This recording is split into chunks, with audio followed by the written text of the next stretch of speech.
Good afternoon, everyone, and welcome to our webinar this afternoon on dying without a will. I know some people are still joining us, but we'll get started anyways.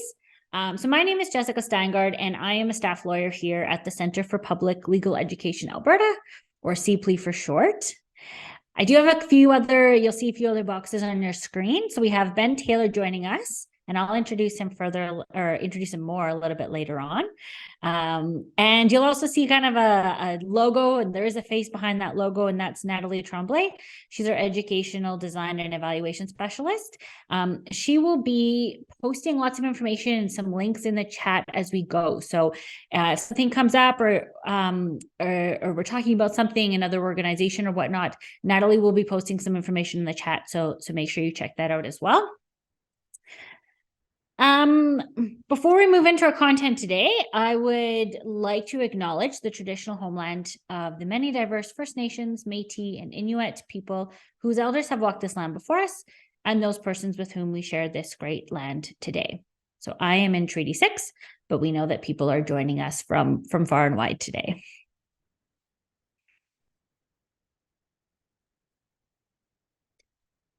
We are going to be talking about the law today, which is awesome. But I do want to give a quick disclaimer that today our information will be legal information only and is not intended to be legal advice.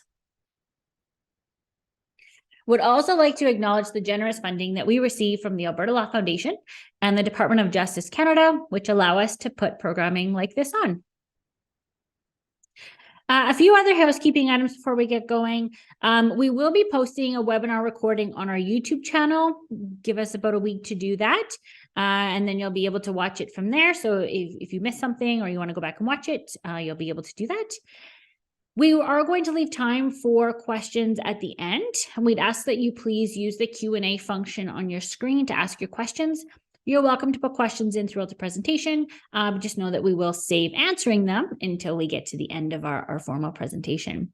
And I'd also like to acknowledge that several of you sent in questions beforehand, which we do have, and I thank you for sharing those with us beforehand. So if we don't answer them during the presentation, then we will, of course, get to some of those questions at the end as well. And finally, when you leave the webinar today, you'll be prompted to complete a really short survey, just asking how the presentation was and what other topics that you might be interested in. And we really appreciate you taking a few minutes to answer that so that we can continue to provide valuable programming. Okay, so hopefully you may have heard of CPLEA before, but if you haven't, and this is your first time hearing of us, well, welcome. So who are we then? Well, we are a nonprofit agency based in Edmonton, but serving all of Alberta. And our goal is quite simple, and that is to make the law understandable for Albertans. So we produce a variety of legal information and education resources, including booklets, info sheets, videos, FAQs, websites, webinars like this one, and more, really in a bid to make the law available and understandable so that Albertans are empowered to use it. So this is our website. This is our hub of legal information. You can see the various topics that we have lots of information on. And this is not information in legalese. We aim for it to be in more plain language so that it's more accessible and understandable. And this is all at cplea.ca. Everything is free. And so you're welcome to check that out afterwards as well. And if you have any questions on other different areas of the law, you'll find everything there. Okay, now let's jump into the meat of today's presentation. So I am very pleased to welcome our panelists this morning, Ben Taylor. And you'll see Ben on your screen there. Ben Taylor graduated from the University of Alberta Faculty of Law in June 2012 and was admitted to the Alberta Bar in July 2013. He is the managing partner of BARR LLP, and his practice focuses on property-related areas of law, including wills and estates, real estate, and small business. Ben also teaches wills and estates law at MacEwan University. He's the former chair of the Northern Alberta Real Property section of the Canadian Bar Association. And I think most importantly, he is a father of 2 young boys. So welcome, Ben. It's a pleasure to be back, Jess. So we're going to move through several questions. I'll pose a question to Ben and he's going to give you all the relevant information on that. And then, like I said, at the end, once we've gone through all of our questions, then we'll open it up to you guys to ask some questions as well. So shall we dive in? So first question, we are talking about dying without a will. Perhaps we should set the groundwork and talk about what exactly is a will. And it's actually a tricky question. It's like asking me, what is a potato? It's hard to answer it by just not saying what is a will. A will is a will. A potato is a potato. In its most basic form, a will is a piece of paper where you communicate to people what you would like to have happen after you die. Now, what makes a will special is that if you comply with the formal requirements set out by the province, and you are limited in what you can do in those wills, a court will actually enforce those wishes. So you're always free to leave a list of items you want to go to people or a description of what observances you'd like your family to make. And they will likely follow them just out of respect. But if you want those wishes to be legally enforceable, you can make a will that someone could go to a judge and demand that it be followed. And so that is what at its essence, that is what a will is. Wills typically answer two main questions, though there's lots more they can do. But at their most basic, a will answers the question of who gets my stuff? And then second, whose job is it to make that happen? And that's primarily what we're talking about when we're discussing how we structure wills. Okay, so like you said, at its most basic, legally enforceable document, setting those out. So that leads us into the next question. When and how do I make a will then? That's two questions. So the first one is, how do you make a will? And I mentioned in the previous question that if you comply with the formal requirements, it's legally enforceable. And there are a number of these, but the ones that I will focus on is there are two main ways to make a will. The first one in Alberta, we call a formal will, and that's where you sign a document in the presence of two witnesses, and then they also sign. Three people in a room signing together. And so as long as you do that, that document will be legally enforceable in Alberta. Now, of course, some people are in circumstances where it's hard to get two friends in a room. And so we still have to make what's called a hologram. And that kind of will does not require any witnesses, but it must be made 100% in your own handwriting. And to be clear, that is not fill in the blanks wills. That is 100%. Every single word in the document is written by you in your handwriting. And so long as you do that and sign it, that is also a validly enforceable will. Now, the second question is, when should I get about to doing this? And most people will recommend you should do it the second you turn 18, because why not?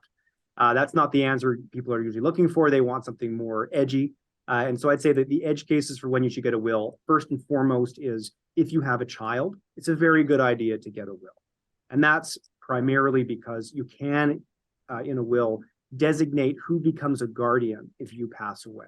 And that greatly simplifies someone taking over and watching over your kids if you are no longer able to. The second one is once you have enough in terms of value or complexity in assets. I often use $100,000. If your net worth is $100,000, you should probably have a will. Or if you have any kind of complicated assets, businesses, partnerships, family, farms where you're a co-owner, that kind of thing. That's usually a good trigger to get a will. So most people, if you turn 18, it's not urgent. But once you're in a serious relationship or have kids, then it's time to get it done. Excellent. So yeah, just to summarize then, there's two types of wills Ben mentioned. The formal will, which I will say, when you have witnesses in a room, they are there to only witness you sign it. They are not there to read the will. So if anyone's thinking, well, I don't want this person reading my will, they actually don't need to. They just need to see you sign it, correct? That's what their function is. And then you have to see them sign it and you're good. Right. And I sort of skipped over one other important detail because some people skip this one. It does need to be in writing. Most of you in your head, you are picturing a piece of paper called a will, but some people try to do it orally, telling a person what they want. And unfortunately, in Alberta, that is not in any way enforceable. You've got to put it into a written document. And on the enforceability piece, I'll mention too, Alberta recognizes holograph wills, but do the rest of the provinces in Canada recognize holograph wills as being valid wills? I actually don't know exactly the answer to that. I'd have to look into it. I know most of them do. I think most of them do, yeah. Well, I'd have to look too. I something's flagging for me as there may be some that don't, but so to be safe, if you have assets across provinces, then to be making sure that will is recognized in those provinces as well. Yeah, and there's no substitute for doing it the old-fashioned way, which is meeting with a lawyer, getting some good advice about how to structure things, having a document drawn up, and then the lawyer supplies 2 witnesses. Because one of the bear trap people step in is they make a will on their computer by themselves, which most regular people are perfectly capable of doing. But then they have one of their beneficiaries or the spouse of a beneficiary be a witness. And that causes some trouble when you're trying to get the will enforced, because it's possible that one of those witnesses is biased. They're biased because they're getting a gift.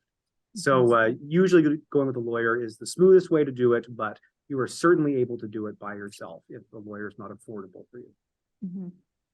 Yeah, with formal wills, there's very, very specific requirements set out in legislation. So it's important that if you are making a will, that you follow all of them to make sure that your wishes are legally binding. Okay. Next question. So what about assets where I name a beneficiary? So this might be a bank account when you've opened it. It says, who do you want to, who's your beneficiary, or a pension? How do we deal with those assets? So the important thing to realize about these, and most of you have probably seen it before, you open a TFSA and the form that the banker gives you has a little innocuous line at the end that says, if you pass away, who should get this asset? And the important thing to realize is that those little one-liners are as enforceable as any will. In fact, they typically supersede what you do in your will. So your will might say, I leave everything to my kids in equal shares. But if your TFSA names an old boyfriend or girlfriend from when you were 20, they actually get that asset. So be aware that when you name a beneficiary on a pension, a life insurance policy, a TFSA or an RSP, that person gets the asset free and clear of what the rest of your estate does with a will. Similarly, jointly owned assets, homes, bank accounts, those typically also go to the survivor, though that's a little more complicated, and there's a lot of exceptions to that, and it requires a talk unto itself. So suffice it to say, jointly owned assets and beneficiaries get the asset, then we read the will. So it's important to think of all of that together.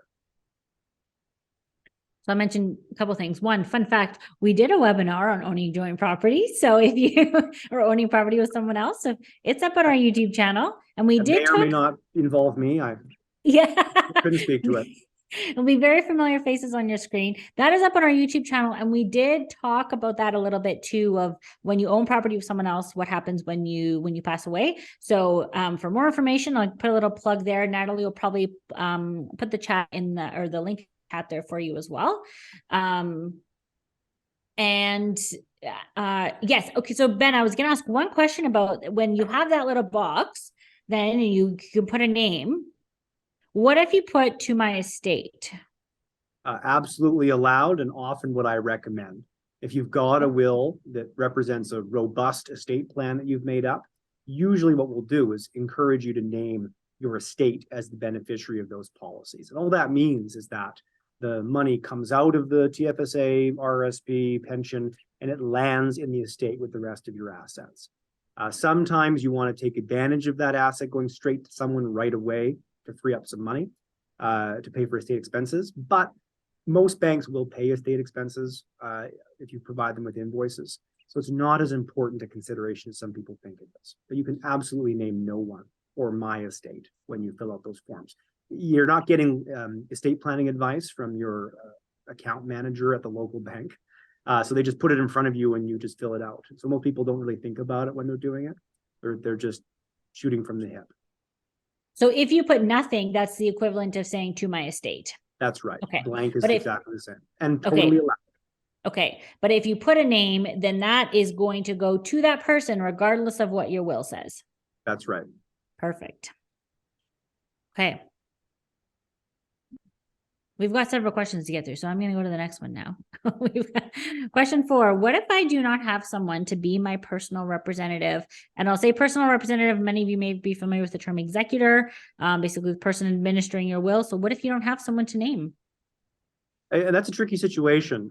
The first thing I'll say is that I'd say half of the people that make this statement actually do have someone. They just aren't comfortable reaching that far. So the first answer to that question is it doesn't need to be a spouse or a parent or a sibling or a child. It can be a family friend. It can even be a neighbor who you think is trustworthy. Obviously, you want to check with the person first to make sure they'll actually accept the assignment, because after you die, it's too late to find someone else. And also, they are paid for their work. They're entitled to be paid from your estate. And so if you've got someone who you trust, but you don't feel like you could impose on them, you can write straight in your will that if they act, they get $15,000 or maybe $20,000 from your estate. And a lot of people will step up and do the work. Not first just for the honor of doing it for someone. A lot of people feel a sense of duty when they're named in a will. But if there's a fair amount of money, they'll do it too. Now, there are also professional executors out there, primarily corporations. Virtually every major bank has a trust division that do exactly this kind of work. So if you have enough assets to justify hiring them, they typically charge a minimum fee of $25,000 to $35,000. Depends on the value of your estate. So if that's too much for you to swallow, you might not want to use them. But if you literally don't have any good candidates for whatever reason, that's why those people exist. Now, let's say you didn't make a will and passed away without having an executor, and there's nobody in your family who will step up and do the work. Then there is an office called the Office of the Public Guardian and Trustee. That's a government office, and they are colloquially referred to as the trustee of last resort. So they do step up. If there is literally no one who will do it, they will.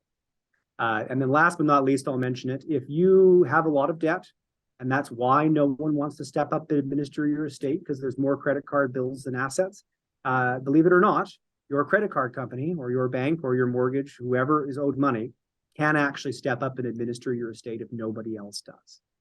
So it always gets done by someone in the end, but ideally it should be someone that you've chosen. So essentially not to let that be a factor in why you're not making a will, but really trying to look for someone who can do it. Yes, and usually when we sit down and brainstorm, we can think of someone, the best man at your wedding, childhood friend. There's usually someone who will do it. Right. Okay. So now let's move into some questions. Ben had posed this at the beginning of one of the functions of a will is to deal with your estate. You get to say who gets what. So if you do not have a will, then who deals with your estate? Who does that job of the personal representative? Obviously, it has happened before that someone has died without a will, more than a few times. So there is a system in place to deal with that. And as I mentioned before, a will primarily addresses two questions: who gets my stuff and who's in charge. And we have default rules which answer those two questions if either you don't have a will or, as sometimes happens, you named an executor, but the executor died before you. And so these rules kick in to provide an answer to those questions. Now, the answers are usually pretty good. They're probably pretty close to what you would have said if someone had asked you, had the opportunity to ask you.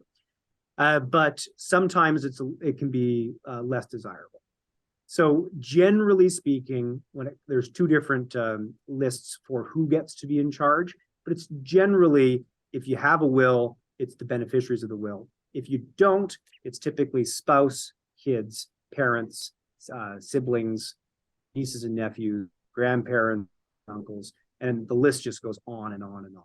It's a very long one. So whoever is highest ranking has the first kick at the can to step up and go to a court and say, I would like to administer this estate. And if the top rank person doesn't want to do it, and the second ranked person comes forward and says, I want to step up. And that process is called applying for a grant of administration. And if you've heard the term grant of probate, that's the same process with a will. Grant of administration is when someone dies without a will. And it's not really any different. It's not particularly harder. It's marginally more difficult, but not dramatically so. And basically what you're doing is you're providing a lot of paperwork. You're establishing that you have the highest right to apply to be the executor. And if none of the beneficiaries protest, you typically get it without having to appear in a courtroom. Now, the second part of that equation is who gets my stuff. And likewise, those rules provide for beneficiaries. And it's usually your spouse if you have one. If not, it's your kids. If not, it's your grandkids. If not, it's your parents. If not, it's your siblings, and so on and so forth. So there are rules to fill in that gap, but sometimes they lead to some pretty tragic consequences in terms of who's in charge. You know, if you've recently separated from a spouse and you haven't finalized your divorce or been separate for, I think it's 2 years, then the spouse has the highest right to apply and likely is the sole beneficiary. If you have a half brother and you have no kids or a spouse and you're estranged, you have different mothers and same dad, but you don't talk. Well, that might be the sole beneficiary of your estate and not your relatives in town. So I've seen some tragic outcomes because these rules are deliberately arbitrary. They give you an answer so that at least we get everything done, but that answer is often ham-handed and not what people would have wanted. So that's why there's no substitute for getting a will that you chose all the contingencies for. Yeah, perfect. That was as you said, there's these default rules in place and you might not like it. And so that's really the value of getting that will. There was one thing that came to mind when you were talking, and I just wanted to clarify for our viewers, is this notion of going to court. So if I am the person with the highest priority, and I'll just do a quick plug, CPLEA has some resources that explain those. So if you look at our resource called Making a Will, which Natalie will hopefully can post in the chat, we actually go through those list of people. Making a will and being a personal representative. And so it lists those people. So you would get a sense of if you didn't have a will, this is who would be acting. So my questions would be is you said they don't have to go to court. So you might hear the term like desk application, right? They just fill out the paperwork. A judge looks at it on their own time, signs it. Here's the order. But my question is, do they need the court's permission to act, or can they just start acting anyways? If there's a will, Jess likes to throw hard questions at me doing these live ones. If there's a will, you do have some baseline authority to start dealing with the estate. So you can actually get started right away. Without a will, not only do you not technically have the authority to get started, but you're going to run into some pretty serious roadblocks.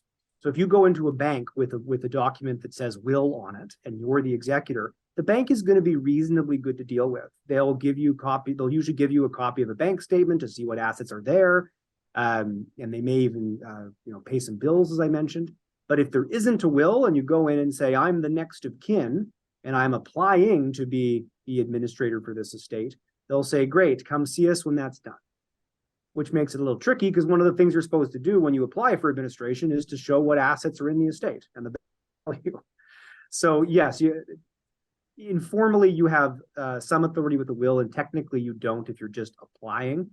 But let's say you're the spouse and there's no will, you're going to find the funeral home is more than happy to work with you. The banks are probably going to be quite deferential. The system does operate on the honor system quite a bit when people pass away. And so you usually get the benefit of the doubt. Just don't be surprised if someone on the phone says, I can't talk to you, you're not authorized, when you're calling the life insurance company or whatever. So that is another significant difference between a will and not having a will. Right. Yes. And I am throwing some curveballs at Ben, but just not a simple answer. Yeah. But just so that we're, legally speaking, like Ben said, like you may have some of the institutions you're dealing with might talk to you, but really it's that court order, that grant of administration is the legal document that many of them might look for if there's no will. So just highlighting again, I guess one of the value propositions of getting a will. I should say, while you're flipping to the next question, even having a will is not the be all end all. If you walk into a bank with a piece of paper that says will on it, how do they know that was signed by the account holder? How do they know the account holder has died? How do they know that this is truly the last will and testament and there isn't a newer will? How do they know that you murdered the person and so you're not legally entitled to their money anymore? There's so many possibilities that could make the will not applicable. And the only way a bank has comfort knowing that they can deal with you is if a court signs off.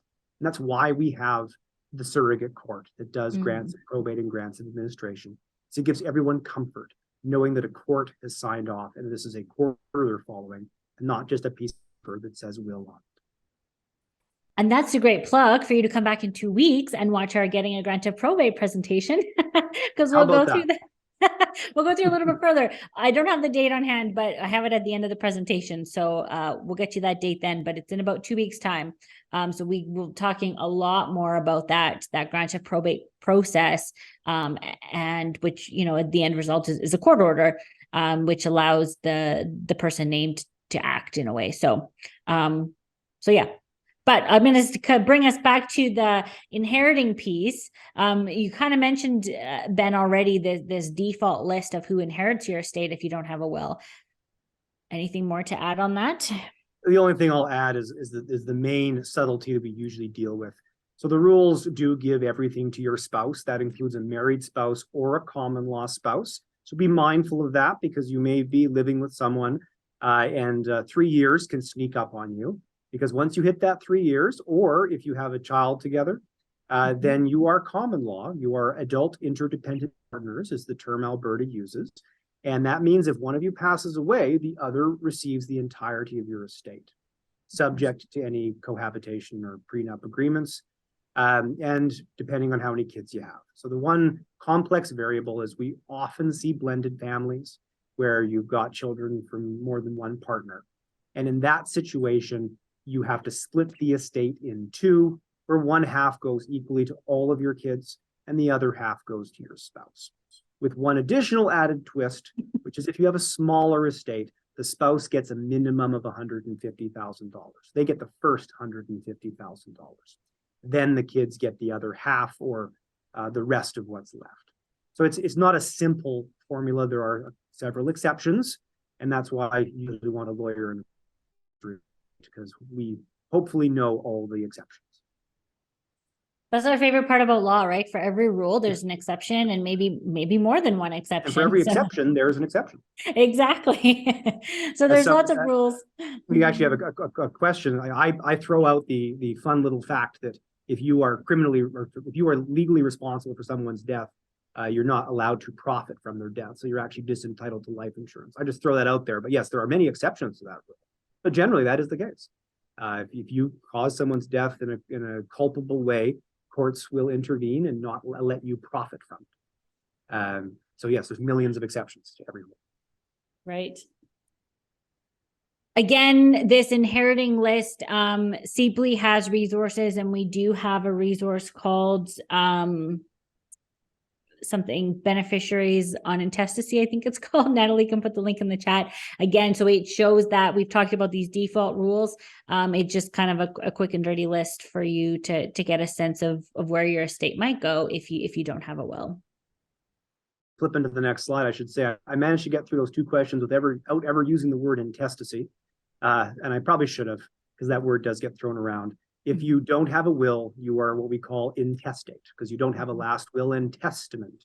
So you are intestate, and those rules kick in that situation. So if you see that word, that's the most concise way to describe what we were talking about. Right, absolutely. Okay, next question. We talked about this a little bit, but who cares for my children if I do not have a will? And that's a very long question, potentially. I'll do my best to be concise. So if you have children and you die, then the short answer is the other guardian. The other parent will, of course, take care of them. The bigger issue is what happens if both parents pass away, or the second parent passes. And the big fear there is, well, do they instantly become a ward of the state? And sometimes the answer to that question is yes. The thing I want to draw your attention to, and this is why I used having a child as a good reason to get a will, is in Alberta, like in most jurisdictions, you can, in a will, name a guardian to take over if you pass away. And the reason that's important is if you don't have that, someone from your family needs to step up and go apply to a court and seek to become that child's new guardian. And it's an onerous process, which it should be, right? You don't want just anyone taking over without some oversight. But you basically have to convince a court that you are the most fit person to take over. That's time, that's a lot of time, that's very costly, and there's a lot else going on right now at that time, so it's asking a lot. The nice thing is if you have a will, you just eliminate that whole process. It automatically transfers to the person you've named. So if you have kids, that's a great excuse for you and the spouse, if you're together, come in and get some wills done that say something to the effect of, if my spouse predeceases me, then I would like this person to be the guardian of my minor children. It's a little 4-line paragraph, but if it's needed, it is so valuable. And hopefully it's never needed. Right. And I think it really speaks to, I mean, you know, from a legal perspective of just someone having to apply to be the guardians, but also just from that, you know, as a parent, having that comfort in knowing, you know, who's caring for your children and choosing someone. I mean, we always say this, right? You're going to choose someone who's going to likely parent your children in a similar way to kind of, to ease that process. Right. And so just having control over that situation. You know, I've talked to parents who, you know, it's a tough conversation to have, right? Of who's going to look after my children if I'm not here. But it's probably one of the most valuable things you can do for your children, is to have that conversation and provide that comfort to not only your children, but to your family as well. So. And I find this is often one of the hardest decisions for young couples to make. Like, who gets my stuff is usually a very easy question to answer. But who raises our kids is a really tough one. Your parents are really close to the kids, but they're getting really old. I'm not sure they'd be up for it. And well, my sister would be great, but she's, you know, she lives in Innisfail, and that would involve moving the kids. But your brother, you know, he's already got 2 kids. He'd be perfect, but their house isn't big enough. Like, it's a tough topic. But the benefit is if you're forced to make a decision and think about it, you're going to talk to your family about it. You're going to have some of those conversations you wouldn't otherwise have. And again, we hope it's never an issue.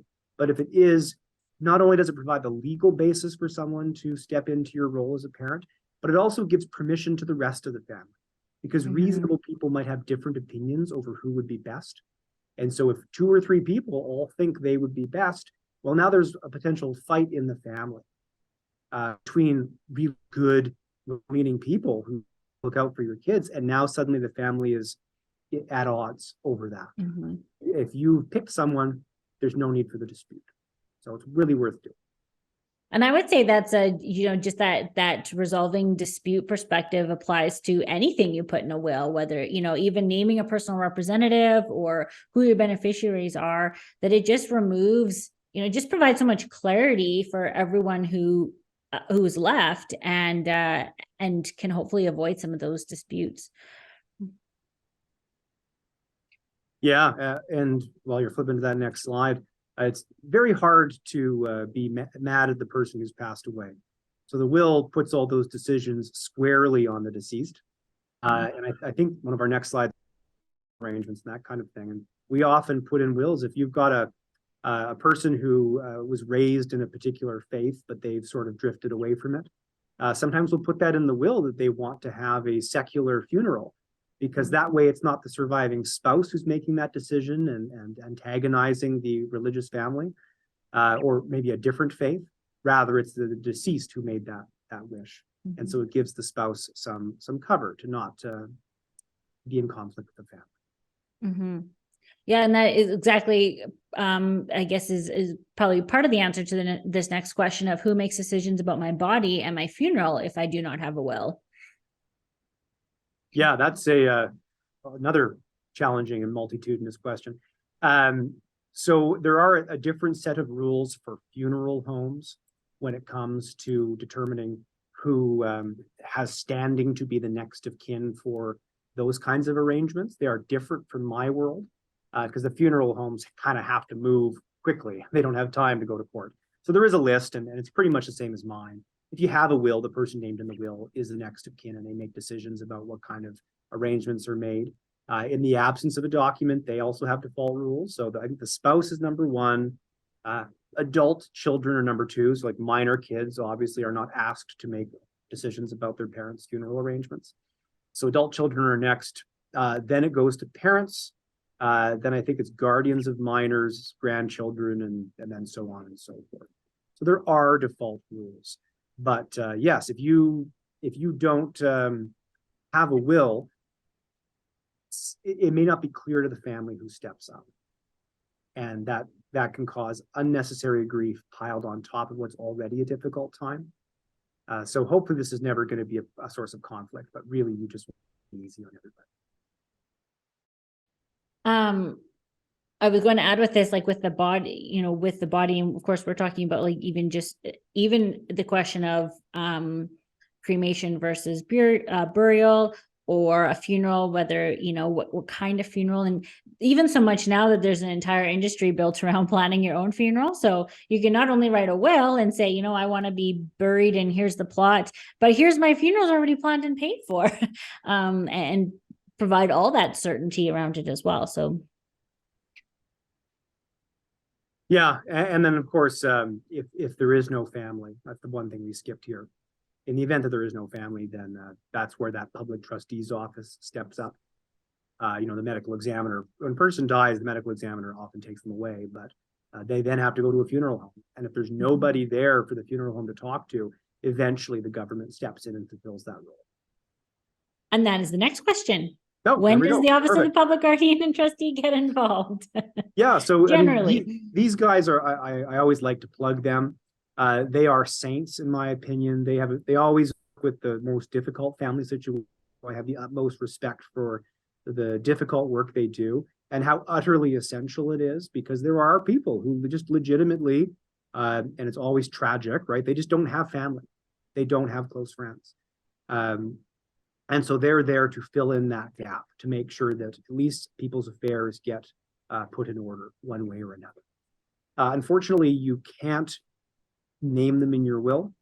You do have to pick a person or a professional executor that you pay, but they do step up if there's nobody there to do it. They do get paid. They can claim money from your estate. It's not terribly expensive, but it's reasonable. They also get involved. So they take over for someone when they have no one, but they have a second function, which is oversight when there are people involved in an estate who can't defend themselves and assert their own rights. And that's primarily minor children, but also includes adults who have some form of disability where they can't advocate for themselves. And it includes missing people. If someone's out in Southeast Asia and we haven't heard from them in a long time, or if they're just missing, presumed dead, the public guardian will look out for those people's interests and make sure that they're protected. And that's how we make sure that if you have young children whose parents die in a car crash, for example, there's money that's going to come from the motor vehicle accidents fund. There may be an insurance claim of some kind. And so who looks after that money? Well, is it their uncle? Is it their godmother?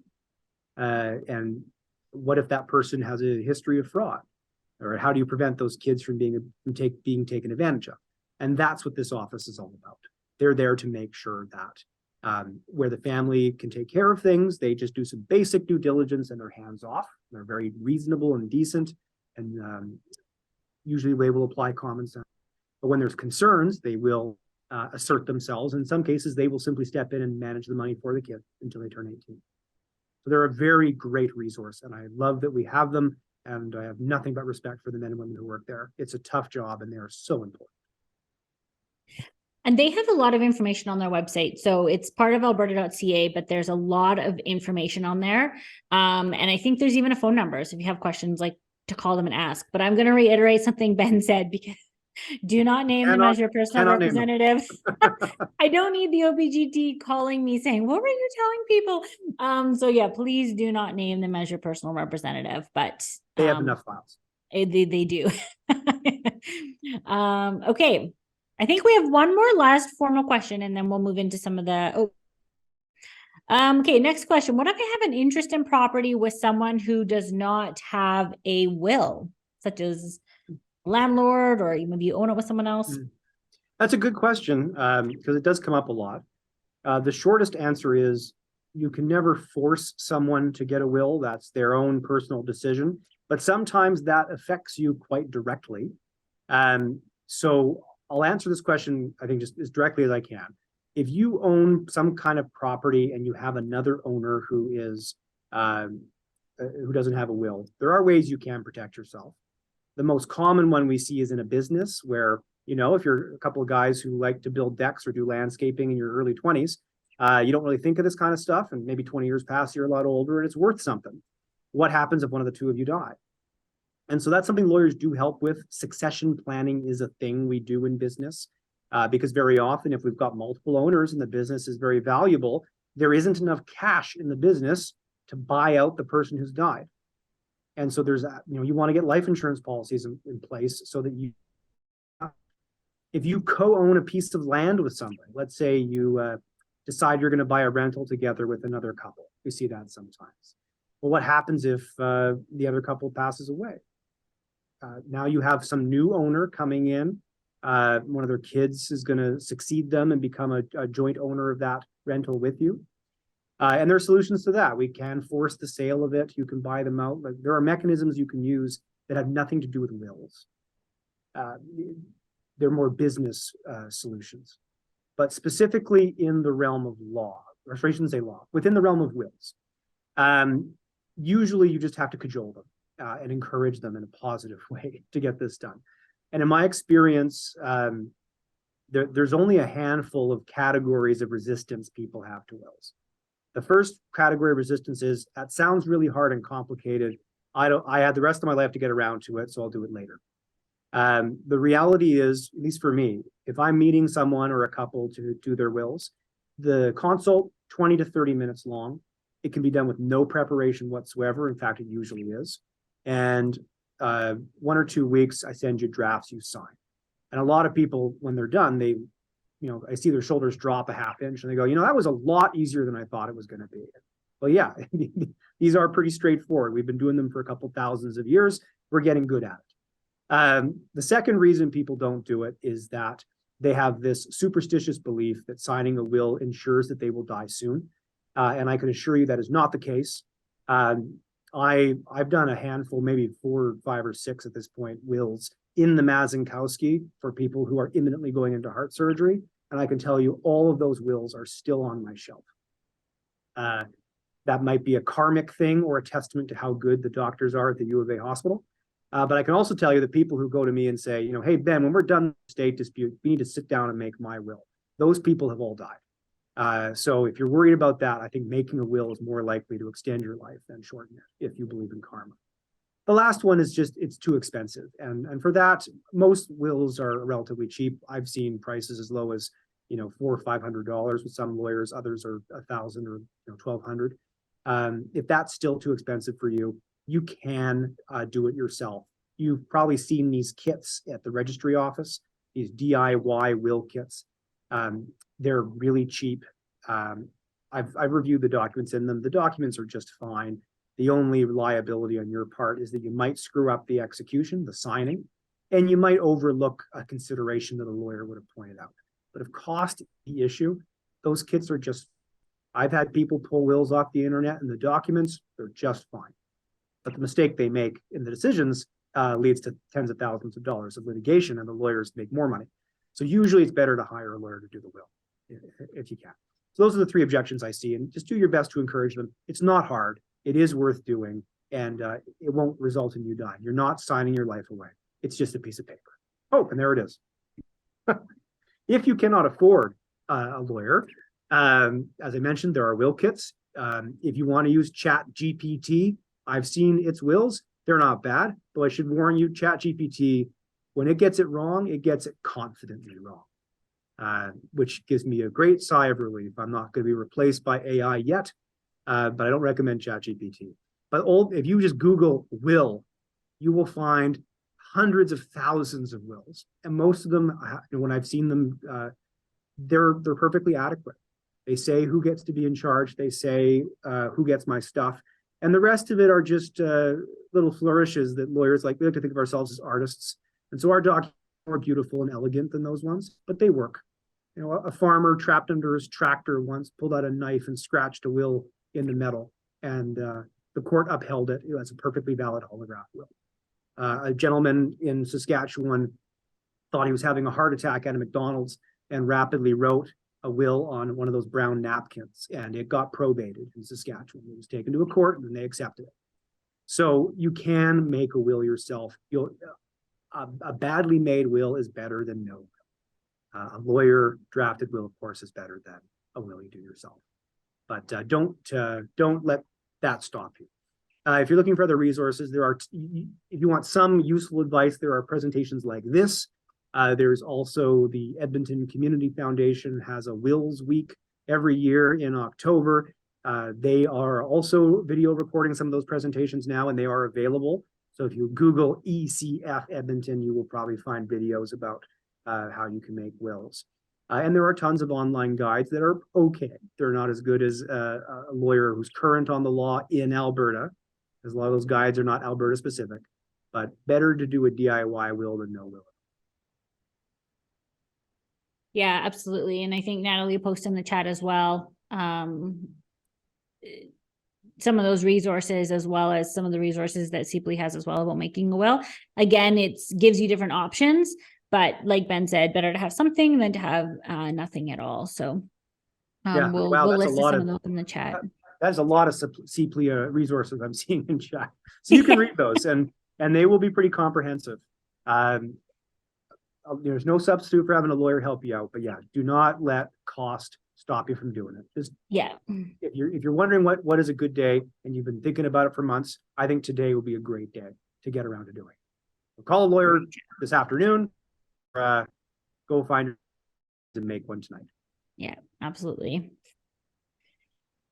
We are going to move into the Q&A, but I just want to acknowledge, like, these obviously conversations can be difficult, right? We are talking about death, and sometimes this can be a triggering conversation. So I just want to emphasize, if you or anyone you know needs help or needs to talk to someone, please reach out.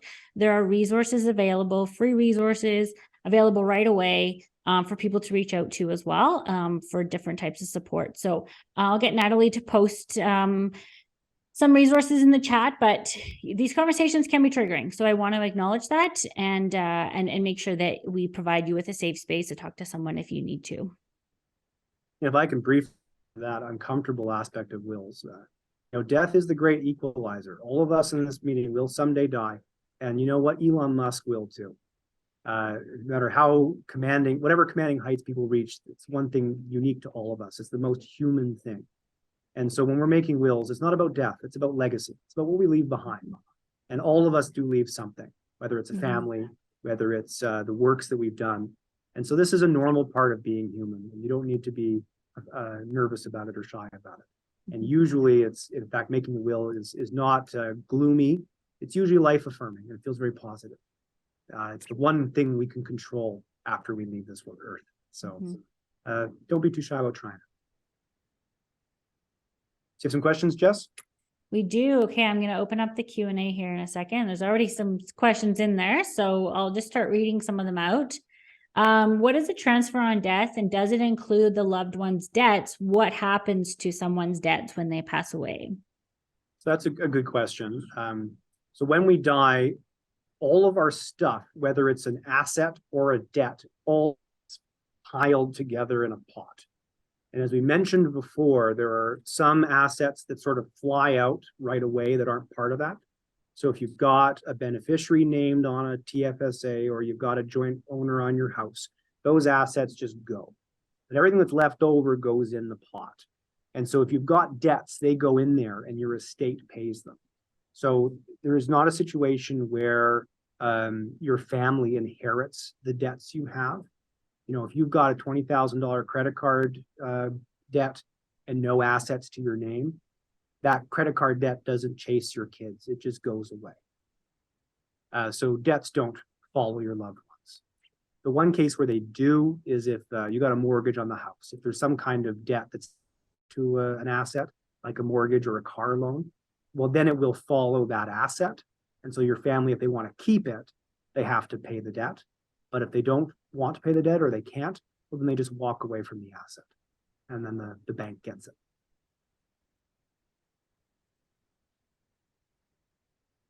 Perfect. Okay. That's a very common question. My husband and I have children together, and prior to children, so they have children together and prior to children, so blended family. If I pass before my husband, what children will get the house? So if you've got a blended family, the way you can make a will that says who gets what. There are some obligations that we have to provide for people who are dependent on us. So you have to leave enough for your spouse and enough for your minor kids. And I don't want to get into that today because it's a very complicated legal regime. But if you have a will, you decide who gets what. If you don't have a will and you've got a blended family, well, then 1/2 of your estate, which includes your house, presumably, unless the spouse is a co-owner. But if it would include your house and it would include all your money, the spouse gets half, the kids get half. And that might be with your current spouse, previous spouse. You'd have 4 shares in that half, 2 with the current, 2 with the previous, and they'd each get 1/8 of the estate. It's actually pretty simple now. The tricky part is how you handle the assets, because a lot of them are going to be joint, like a house. So you really have to get some advice to get a full answer on that. Yeah, I hate to say it, but there is math involved when it comes to estates. So Yes. if you don't like math, I would recommend talking to someone, because it can get very well. These 4 people split this 1/2 of something. So Yes, this person gets 1/3 of 1/2 of 1/4 of the residue in the estate. yeah. It can get lots of fun. Another question here about unconventional mortgages. Does it fall to heirs, I'm guessing is the question? I think I know what anonymous attendee is asking there. Are you talking about reverse mortgages, like chip mortgages? I think that's what you're referring to. One of those ones where they pay out money every month and then they register it against the house. If that's the case, just like I said before, it does not follow the family at all. It follows the house. And so potentially most or all of the house could be payable to the bank in that situation. But unconventional mortgages like that do not follow any other people. It only goes to owners of the property. Sorry, I'm giving everyone a seizure by flipping through my slides fast here. Okay, we'll go back to here. We have just a few minutes. I'm going to pull up a few questions that were submitted as well to get through some of those. Someone asked the difference between US and Canada's intestate law and intestate rules. I think I can fairly safely say you'll need to get legal advice on that. We are talking about Alberta law only. So if you want more information, you'll need to get further legal advice. I should say every province has subtle differences in its estate law, because estate law is a provincial thing.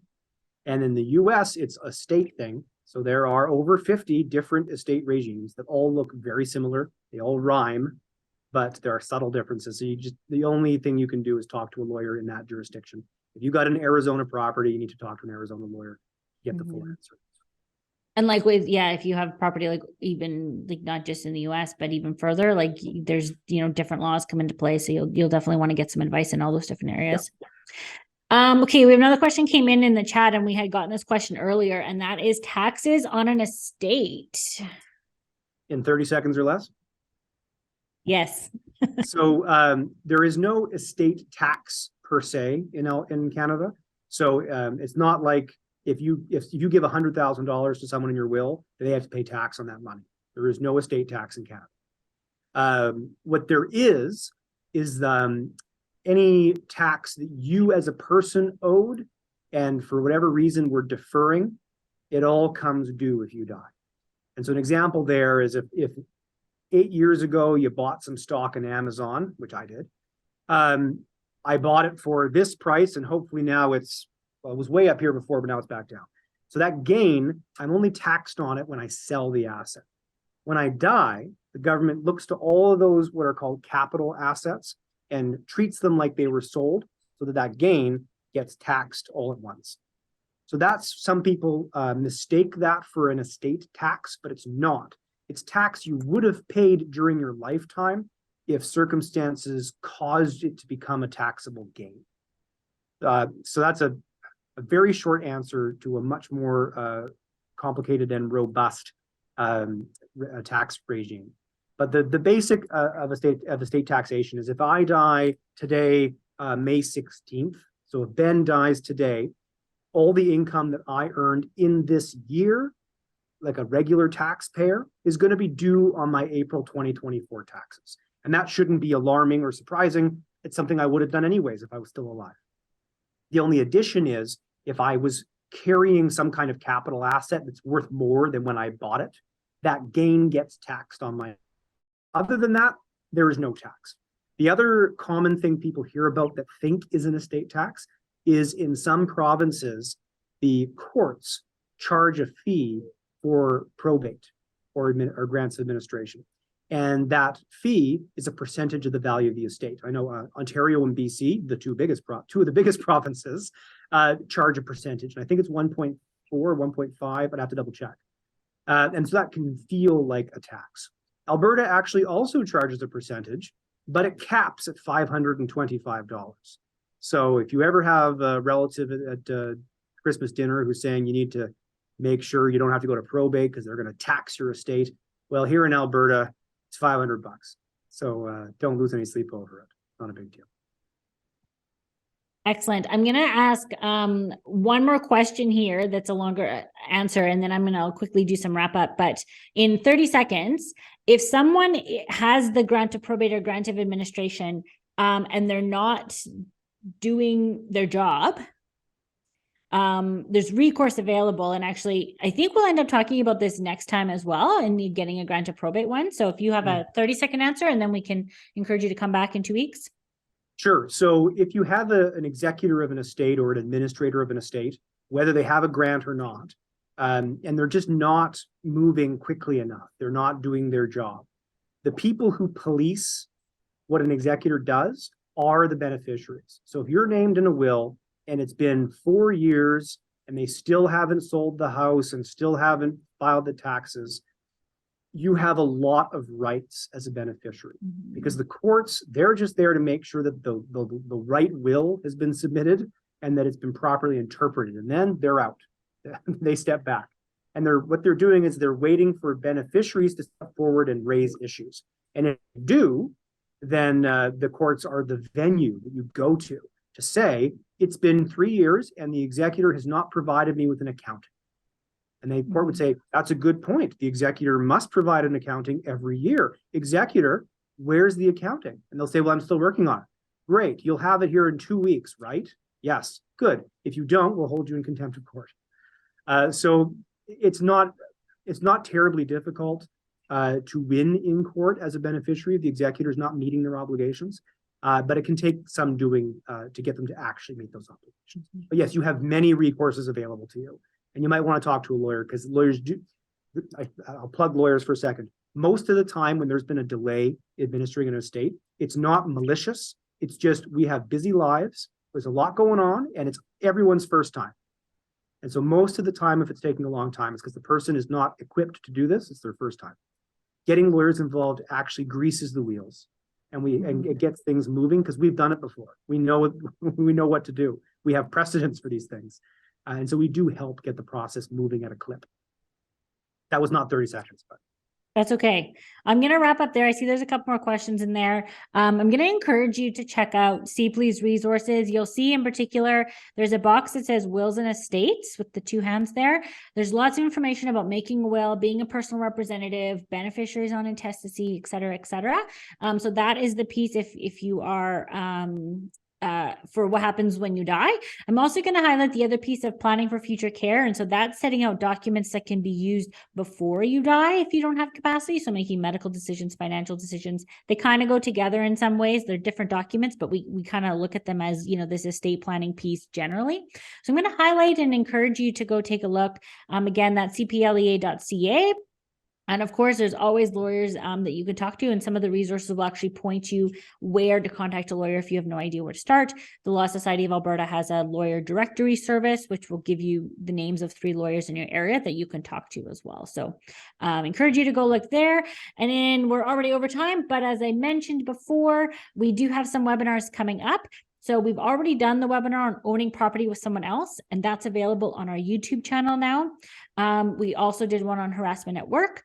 The next one is maternity and parental leaves on June 1st. As we said, getting a grant of probate, the date is June 14th at noon again. And so we'll be talking a lot more about that probate process. And then our last one will be privacy issues at work on June 27th. So you can head to cplea.ca/workshops to register for those. And we're done. That's all we have for you. We're a couple minutes over time, so we'll let you go. I just want to say a huge thank you to Ben for joining us today. Thank you. Always a pleasure to be here, Jess.